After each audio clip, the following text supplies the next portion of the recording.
The G20 is coming up, and together with that, hardly coincidentally, talks to advance the free trade agreement between India and Britain. These have been underway for some time, and there is now greater energy in taking these forward quite clearly.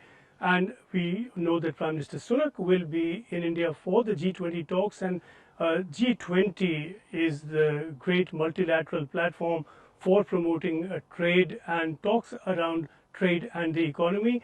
But there will be a move now in parallel to promote trade and economic improvement on both sides between Britain and India together with the G20 summit.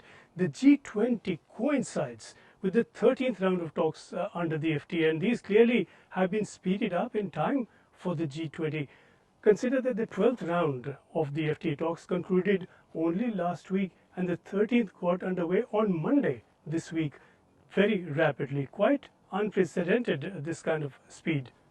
The FTA is certain to come also in the bilateral between the two Prime Ministers of India and Britain, and they could well seek to nudge these talks past some of the hurdles and obstacles that have come up, as they inevitably would.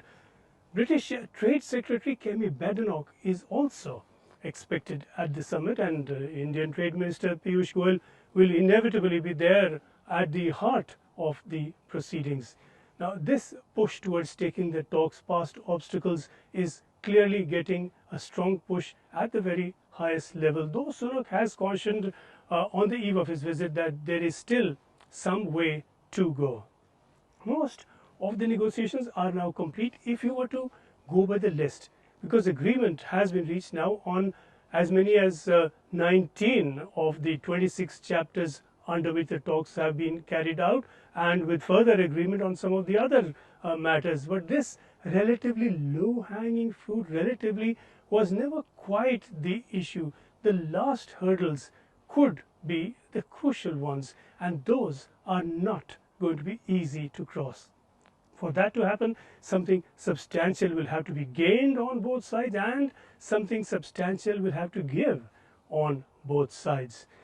These remaining issues are quite crucial. They cover, for instance, the extent of market access. The British are seeking to goods such as Scotch whisky and cars principally. They want higher quotas, lower tariffs for both. On the other hand, India is looking for concessions over the mobility of its professionals to work and live in the UK, though it has never quite been clear to many why India is looking to push more of its brightest and best to the UK in return, apparently, for giving the British a bigger market share for Scotch whisky.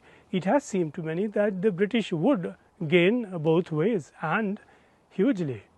Issues also remain over protection for investment, and the British are particularly keen on this, and they want protection for British firms investing in India, and they say it is the lack of such protection or the insufficiency of such protection that is holding up yet more British investment into India. Technical discussions remain over rules of origin, over what constitutes as coming from where, when there is so much multi-sourcing about, and there are concerns particularly in India over the sourcing of British goods declared to have been made in Britain, but perhaps not entirely made there. There would be discussion on services, whether it's legal services from the UK or IT services from India. Britain has very little to show so far by way of results on Brexit, other than the shortage of goods and labour and higher prices. That promised trade deal with the US proved a non-starter. With India, there have been 12 rounds of talks. With the US, there hasn't been even one, and none is likely. The declared aim between India and Britain is to double trade between the two countries by 2030. The FTA seems the principal tool for doing that, and the meetings around G20 now and the FTA, which is coinciding with the G20, a vital stepping stone towards that end.